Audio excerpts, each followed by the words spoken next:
Bom dia, crianças! Tudo bem com vocês? Vamos iniciar hoje mais um dia de estudos?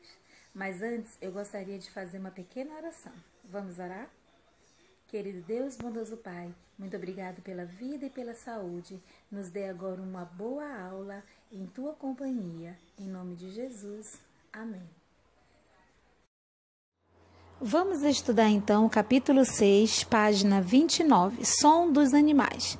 A nossa atividade de hoje, você vai ouvir o som do animal e se ele tiver o som longo, você vai fazer um X no quadradinho próximo do animal. Se ele tiver o som curto, você vai fazer uma bolinha, um círculo, próximo do quadradinho que está perto do animal. Então vamos ouvir o primeiro som de hoje.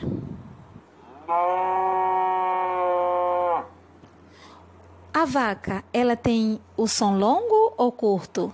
Acertou quem disse que ela tem o som longo, então faça um X. Vamos agora ao segundo som.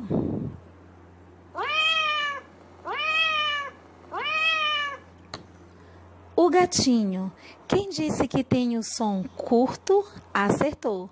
Então faça uma bolinha agora próximo do som curto.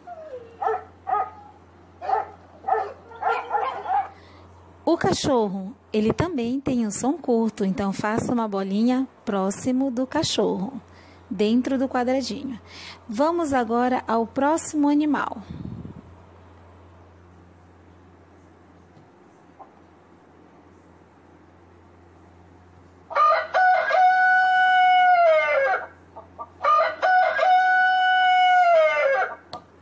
O galo.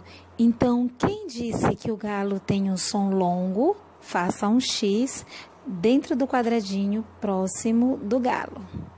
Vamos ouvir agora o penúltimo som.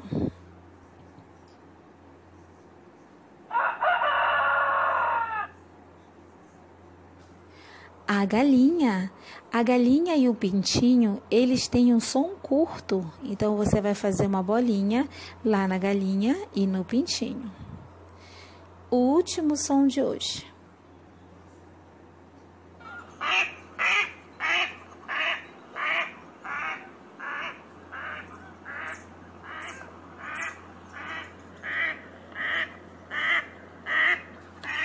O pato, ele também possui um som curto, então faça uma bolinha próximo do pato.